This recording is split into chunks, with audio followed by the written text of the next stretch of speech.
अस्तित्ववाद, प्रकृतिवाद, भौतिकवाद एवं निरपेक्ष प्रत्ययवाद की प्रतिक्रिया में विकसित हुआ है। इसे स्पष्ट करते हुए अस्तित्ववाद की सामान्य विशेषताओं का मूल्यांकन कीजिए।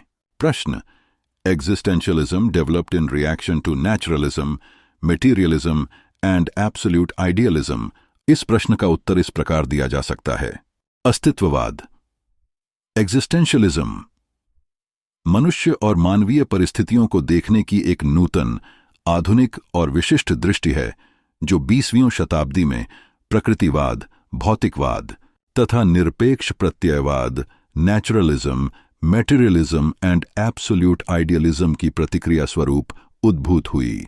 इस दृष्टिकोण के अनुसार एक और प्रकृतिवाद संबंधी सिद्धांतों जैसे मेटीरियलिज्म, ऑर्थोडॉक्सिज्म या कंजर्वेटिज्म, मैकेनिज्म अर्थात भौतिकवाद या रूढ़िवाद, यंत्रवाद ने मानवीय सत्ता को कृत्रिम मशीनों, आविष्कारों की भांति वर्णन करके मनुष्य के यथार्थ स्वरूप को विकृत किया है, तो दूसरी ओर प्रत्ययवाद जैसे प्लेटो, बर्कले, हीगल के आदर्शपरक दार्शनिक सिद्धांतों ने भी मानवीय सत्ता को काल्पनिक आदर्शों से प्रेरित बताकर उसके यथार्थ स्वरूप को विकृत कर दिया है। अस्तित्ववाद एक गहन, जटिल और अनुभूत दार्शनिक दृष्टिकोण है जो मानव जीवन और उसके अनुभवों को केंद्र में रखता है, न कि आत्मा, ईश्वर या स्वर्ग नरक को। यह विचारधारा विशेषकर 20वीं शताब्दी में अस्तित्व की, एग्जिस्टेंस की अनोखी व्याख्या के माध्यम से विकसित हुई है, जिसमें विशेषतः भौतिकवाद और निरपेक्ष प्रत्ययवाद को चुनौती दी गई है। अस्तित्ववाद का मूल संदेश यह है कि मानव का अस्तित्व उसे अपने जीवन के अर्थ और सार्थकता को स्वयं खोजने का अवसर देता है। भौतिकवाद या प्रकृतिवाद, जो एक भौतिक वैज्ञानिक दृष्टि है, समस्त विश्व को प्राकृतिक नियमों द्वारा शासित एक तंत्र, निकाय, सिस्टम समझता है। मनुष्य भी विश्व की अनेक वस्तुओं में एक वस्तु के समान, एक ऑब्जेक्ट के समान है तथा उसका आविर्भाव प्राकृतिक नियमों के अनुकूल ही हुआ है। जिस तरह विश्व की अन्य वस्तुएं कारण कार्य नियम से शासित होकर विकसित व परिवर्तित होती है, उसी प्रकार मनुष्य भी इस कारण कार्य नियम द्वारा संचालित होता है। प्रकृतिवाद के विरुद्ध अस्तित्ववाद का कहना है कि मनुष्य को सर्वथा नियमबद्ध वस्तु में रूपायित करना, transformation into a rule bound object, मानवीय सत्ता और तज्जन्य उसकी सत्ता, human being and its existence को नकारना है, जो अंततः मानवीय गरिमा को नष्ट करने वाला सिद्ध होता है। इस प्रकार प्रकृतिवाद, जो कि भौतिक नियमों के आधार पर मानव को एक सामान्य वस्तु, सिंपल ऑब्जेक्ट मानता है, अस्तित्ववाद के ठीक विपरीत है। अस्तित्ववादी विचारक कहते हैं कि मनुष्य केवल एक यांत्रिक वस्तु नहीं है, वह अपनी इच्छाओं, सोच और वास्तविकता के प्रति अपनी धारणा के आधार पर अस्तित्व में है। यह जन्मजात स्वतंत्रता और व्यक्तिगत गरिमा का जश्न मनाता है, जो प्रकृतिवाद के द्वारा नकारा जाता है। दूसरी ओर निरपेक्ष प्रत्ययवाद या एब्सोल्यूट आइडियलिज्म का सिद्धांत है, जो मानव को प्रकृति की अपेक्षा, नेचर की अपेक्षा उच्च स्तर पर प्रतिष्ठित करने का दावा करता है। हिगेलीय दर्शन में ज्ञानोपलब्धि के लिए तर्क को, रीजन को, बुद्धि को सर्वोपरि स्थान दिया गया है। इस सिद्धांत के अनुसार वास्तविकता तर्क साध्य है और जो तर्क साध्य है वही वास्तविकता है, या reality is logical and what is logical is reality. जबकि इंद्रिय जगत परस्पर विरोधी, परिवर्तनशील एवं नाम रूप होने के कारण भ्रामक माना जाता है। हीगल के अनुसार वास्तविकता, रियलिटी अद्वैत है, out of space and time है या देशातीत एवं कालातीत है। यह अमूर्त है, एब्स्ट्रैक्ट है, इसलिए इसे तर्कशास्त्र, गणित एवं ज्यामिति की पद्धति से ही जाना जा सकता है। इस विचारधारा में फीलिंग, डिजायर एंड सेंसेशन को, अनुभूति, इच्छा एवं संवेदना को तिरस्कृत करने के साथ साथ इंद्रिय जगत, सेंसरी वर्ल्ड का भी निषेध किया गया है। इस प्रकार मस्तिष्क एवं हृदय के बीच तनाव काफी बढ़ गया है। इस दर्शन में कल्पित निरपेक्ष सत विचार की कल्पना तत्व दर्शन के परिकल्पनात्मक, स्पेक्युलेटिव चिंतन की सबसे बड़ी उड़ान थी। इसके अलावा निरपेक्ष प्रत्ययवाद, जो तर्क और अद्वितीयता के नाम पर मानव के अनुभवों को सीमित करता है, अस्तित्ववादी दृष्टिकोण के समक्ष चुनौती बनता है। अस्तित्ववादी दृष्टिकोण यह स्वीकार करता है कि व्यक्ति की भावना और अनुभव की वास्तविकता भी महत्वपूर्ण है। इस प्रकार अस्तित्ववाद निरपेक्षता के तर्क से असहमत होकर मानव की स्वतंत्रता, इच्छा, भावना और उसके अस्तित्व को प्राथमिकता देता है। अस्तित्ववाद ने न केवल दार्शनिक दृष्टि विकसित की, बल्कि उसने सामाजिक और राजनीतिक तौर पर भी एक आंदोलन का रूप लिया। यह मनुष्य की स्वतंत्रता को महत्व देता है और इसे व्यक्तिगत जिम्मेदारी के साथ जोड़कर देखता है। इस दृष्टिकोण में व्यक्ति को अपने निर्णयों के लिए जिम्मेदार ठहराया जाता है और यह बात उसे प्रगति की ओर अग्रसरित करती है। अस्तित्ववादियों के अनुसार प्रत्ययवाद का भी वादा झूठा है। प्रत्ययवाद मनुष्यों को नियमों के बंधन से छुड़ाकर अनेक प्रागनुभविक काल्पनिक आदर्शों के जाल में उलझा देता है। आधुनिक अस्तित्ववाद ने साहित्य, कला और मनोविज्ञान में भी गहरा प्रभाव डाला है।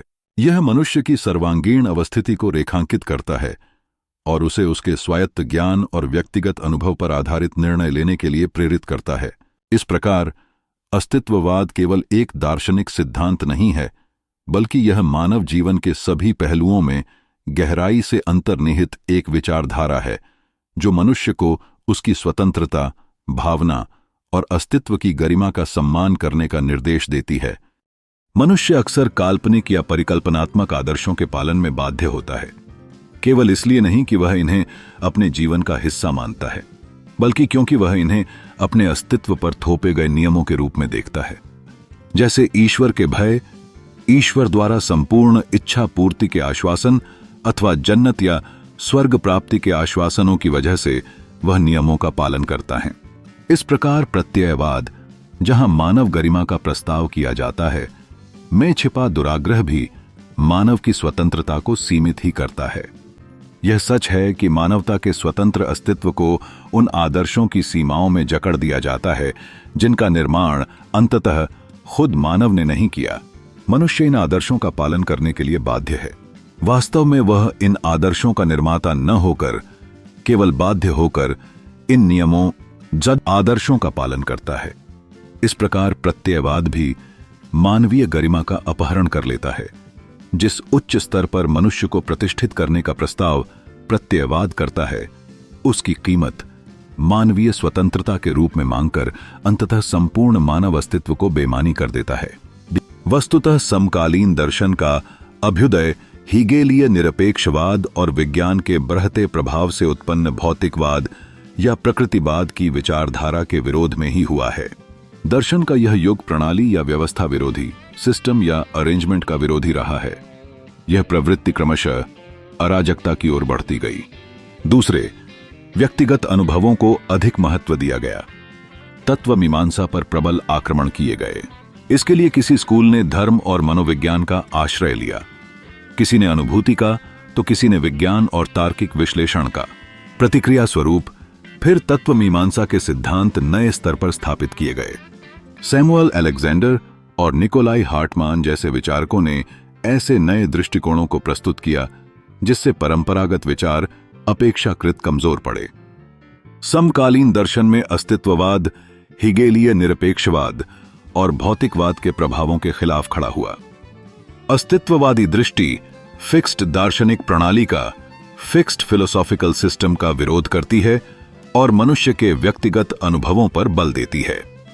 यहां अनेक धाराओं ने धर्म, मनोविज्ञान और तर्क के माध्यम से तत्व मीमांसा पर प्रहार किया, जिससे नए सिद्धांतों का विकास हुआ। अस्तित्ववादी दर्शन, एग्जिस्टेंशियलिज्म का उदय मुख्यतः द्वितीय विश्व युद्ध के बाद हुआ। यह विचारधारा कविता और साहित्य के रोमांटिक दृष्टिकोण से गहराई से प्रेरित थी। इस दार्शनिक विचारधारा के प्रसार में रोमांटिक कवियों, साहित्यकारों एवं विचारकों का प्रमुख योगदान है। सोरेन किरकेगार्ड, जो अस्तित्ववाद के सर्वप्रथम प्रणेता माने जाते हैं, ने व्यक्ति की स्वतंत्रता पर जोर दिया और निरपेक्ष प्रत्यय से उसे बचाने का प्रयास किया। उनके अनुसार अस्तित्व और उसके अनुभव ही महत्व रखते हैं, जबकि तर्क बेमानी हो जाता है। अस्तित्ववाद के प्रथम प्रणेता सोरेन किरकेगार्ड ने हीगेल के सिद्धांतों पर निरंतर आक्रमण किया। किरकेगार्ड ने सर्वभक्षी निरपेक्ष प्रत्यय से व्यक्ति को सुरक्षित करने का प्रयास किया। इनके अनुसार अस्तित्व एग्जिस्टेंस प्राथमिक तत्व है, जबकि सार तत्व एब्स्ट्रैक्ट एसेंस गौण तत्व है। तर्क से वास्तविकता का ज्ञान असंभव है। इसके लिए विश्वास, प्रेम, अनुभूति, करुणा, संवेदनशीलता आदि की जरूरत है। इस प्रकार एंटी रैशनलिज्म प्रति विवेकवाद की नींव किरकेगार्द ने डाली। इसी पर पूरा अस्तित्ववाद खड़ा हुआ, विस्तृत हुआ। इसके विस्तार में नीत्शे, हाइडगर और जां पॉल सार्त्र जैसे विचारक महत्वपूर्ण रहे हैं। इन्होंने मृत्यु और अस्तित्व, भय, जुगुप्सा, बेचैनी, नौजिया, स्वतंत्रता, उत्तरदायित्व की क्षेत्रों पर चर्चा की, जो अस्तित्ववाद का मूल तत्व बनता है। वैसे अस्तित्ववाद के विकास पर हुसर्ल, बर्गसां, डिल्थी जैसे दार्शनिकों का व्यापक एवं विशेष प्रभाव है। इस स्कूल के प्रधान दार्शनिक हाइडेगर, मार्सेल, कार्ल यास्पर्स एवं जां पॉल सार्त्र हैं। इन विचारकों ने अपने अपने मत का अधिकतर व्यक्तिगत अनुभवों के आधार पर व्यक्त किया है, किंतु सब में कुछ सामान्य समानताएं हैं जिससे वे लोग एक स्कूल के विचारक सिद्ध होते हैं। अस्तित्ववाद में मृत्यु को दर्शन का आरंभिक बिंदु माना गया है। यास्पर्स के अनुसार दार्शनिकता का अर्थ है यह सीखना कि हम कैसे मृत्यु को प्राप्त हों। हेडगर की मृत्यु की प्रेरणा और सार्त्र का नासिया इसके दूसरे रूप हैं। इसी को कहते हैं कि अस्तित्ववाद की समस्या आदमी की अस्तित्वपरक समस्या है। अस्तित्व ही इस स्कूल के अनुसार अध्ययन की मूल वस्तु है। अस्तित्व की परिभाषा प्राय लोगों ने अलग अलग दी है, किंतु इन सब के अनुसार अस्तित्व आदमी के अस्तित्व के अतिरिक्त कोई दूसरी वस्तु नहीं है। आदमी स्वयं अपना अस्तित्व है। फलत वह आत्मोन्मुख वास्तविकता है, लेकिन यह वास्तविकता ससीम है। आदमी स्वयं अपना निर्माण करता है और यह निर्माण उसकी स्वतंत्रता सिद्ध करता है। सार्त्र कट्टर नास्तिक है। दूसरे लोग ईश्वर की अलग कल्पना करते हैं। इसके बावजूद मृत्यु, भय, पीड़ा, स्वतंत्रता, असफलता, उत्तरदायित्व इत्यादि की व्याख्या लोगों ने समान अर्थों में की है। यास्पर्स के परिभाषित दार्शनिक अर्थ के अनुसार जीवन का वास्तविकता से सामना मृत्यु के माध्यम से होता है। हाइडेगर और सार्त्र के विचारों की गहराई इस ओर संकेत करती है कि अस्तित्व की समस्या मनुष्य की स्वयं की पहचान है। वे इसे केवल अपने अस्तित्व के रूप में समझते हैं, जहां आत्मनिर्भरता की आवश्यकता होती है। यही कारण है कि व्यक्तिगत अनुभव और विचार, चाहे वे कितने ही भिन्न क्यों न हों, एक ही दिशा में चलते हैं। अस्तित्ववाद यह दिखाता है कि हर व्यक्ति को अपनी स्वतंत्रता और जिम्मेदारी का अर्थ समझना है। वास्तव में यही उसके अस्तित्व का आधार है। इस प्रकार अस्तित्ववाद के अनुसार मनुष्य की समझ न तो स्थूल जगत की यांत्रिकता, मैकेनिक्स के आधार पर हो सकती है, न ही बुद्धि की काल्पनिक अवधारणाओं या आदर्शों, यूटोपियन कॉन्सेप्ट्स और स्पेक्युलेटिव आइडियल्स के आधार पर। अस्तित्ववाद तो मानव केंद्रित दर्शन है। अस्तित्ववाद जब मानवीय सत्ता को देखने की बात करता है तो यह मनुष्य को निर्जीव वस्तु के रूप में, सोललेस ऑब्जेक्ट के रूप में देखने का प्रयास नहीं करता। यह एक अस्तित्ववादी चिंतक से स्वयं मानवीय अनुभूतियों को महसूस करने, अनुभूत करने, उन्हें जीने की, साक्षात्कार करने की चुनौती देता है। इसलिए अस्तित्ववादी चिंतन किसी दर्शक की दृष्टि का चिंतन न होकर एक अभिनेता की, एक्टर की दृष्टि का चिंतन है। अतः स्पष्ट है कि अस्तित्ववाद भौतिकवाद, प्रकृतिवाद एवं प्रत्ययवाद की प्रतिक्रिया में विकसित हुआ है। अस्तित्ववाद संबंधी कुछ विशेषताओं का उल्लेख निम्न है। एत अस्तित्ववाद मनुष्य को समझने के प्रयास में उसके जातीय सामान्य लक्षणों की अपेक्षा उसके वैयक्तिक पहलुओं पर ध्यान केंद्रित करता है। अस्तित्ववाद मनोवैज्ञानिक दृष्टि का इसी आधार पर विरोध करता है कि वह मनुष्य को उसके सामान्य लक्षणों के आधार पर व्याख्यायित करने का प्रयास करता है। मनुष्य कोई जद्दद्ध वस्तु नहीं है जिसे सामान्य लक्षणों के आधार पर वर्णित किया जा सके। प्रत्येक मनुष्य का अपना विशिष्ट व्यक्तित्व है जो अपने अस्तित्ववादी चिंतन के साथ इस संसार में जीवन जीता है। अस्तित्ववाद की सर्वाधिक महत्वपूर्ण विशेषता यह है कि वह मानव केंद्रित दर्शन है तथा मानवीय सत्ता को उसकी आंतरिकता के परिप्रेक्ष्य में अपनी जिज्ञासा का केंद्र मानता है। इस दृष्टि से मनुष्य की सत्ता को एक विशिष्ट दर्जा देते हुए अस्तित्ववाद यह घोषणा करता है कि मनुष्य के संदर्भ में अस्तित्व सार का पूर्वगामी होता है। मनुष्य जो कुछ भी बनता है वह जिन भी क्रियाओं का चयन करता है उनके लिए वह स्वयं उत्तरदायी है, क्योंकि उसके सामने कोई पूर्ण स्थापित आदर्श नहीं होता। मनुष्य का यह महान उत्तरदायित्व उसकी सत्ता की आधारभूत स्वतंत्रता से उत्पन्न होता है। मनुष्य चयन करने चुनने हेतु पूर्णतः स्वयं उत्तरदायी है, क्योंकि वह स्वतंत्र है। अतः मानवीय स्वतंत्रता अस्तित्ववाद की महत्वपूर्ण विशेषता है। वस्तुतः अस्तित्ववाद का मूल स्वर निराशावादी और आशावादी दोनों माना जा सकता है। एक और जीवन के निषेधात्मक पक्षों पर ही उसमें अधिक विचार किया गया है। सामान्यतः यह स्वीकार किया गया है कि आदमी भाग्याधीन है और चरम रूप से वह अपनी परिस्थितियों में निर्धारित है। सार्त्र के अनुसार मनुष्य स्वतंत्र होने के लिए अभिशप्त है। उनकी अधिकतर परिभाषाएं अस्पष्ट और गढ़े हुए मुहावरों के कारण असंप्रेषणीय एवं दुरूह होती गई हैं। एक अर्थ में इसमें अनुभवों का अतिरेक के साथ वर्णन हुआ है। सामाजिक संबंधों का अध्ययन मुख्यतः मनोवैज्ञानिक एवं दार्शनिक स्तर पर किया गया है। अस्तित्ववाद में तत्वमीमांसा को पर्याप्त स्थान मिला है। फलत प्रत्ययवादी प्रवृत्ति से यह स्कूल मुक्त नहीं हो सका है। यास्पर्स, हाइडेगर एवं सार्त्र में इसके पर्याप्त उदाहरण वर्तमान है। यास्पर्स तो कांट से काफी प्रभावित हैं। दूसरी ओर अस्तित्ववाद एक समकालीन आशावादी विचारधारा है। यह व्यक्ति के अस्तित्व तथा उसके स्वतंत्रता पर बल देती है तथा औद्योगिकरण और यंत्रीकरण से हटकर मानव के अंदर मानवता, दया, क्षमा तथा अन्य भावनाओं के अस्तित्व और विकास पर बल देती है। अस्तित्ववादियों के अनुसार बुद्धिवाद वास्तविकता की ओर नहीं ले जाता। ज्ञान की उपलब्धि अनुभव के माध्यम से ही हो सकती है। वास्तविकता अनुभूति गम्य है। प्रेम, घृणा, दया, करुणा, हिंसा इत्यादि मनुष्य की वास्तविक अभिव्यक्तियां हैं। अपनी लघुता के ज्ञान के साथ ही आदमी अनुभव का महत्व देने लगता है। फलत अस्तित्ववाद बुद्धि विरोधी दर्शन है। यही कारण है कि इसने 19वीं शती के साहित्य को दूर तक प्रभावित किया, किंतु यह जीवन दर्शन बन सकने की स्थिति में नहीं आ सका। सार्त्र जैसे अस्तित्ववादी तो अंत में मार्क्सवाद को वास्तविक जीवन दर्शन स्वीकार करते हैं, लेकिन उसमें स्वतंत्रता को अपनी ओर से जोड़ने का प्रयत्न करते हैं।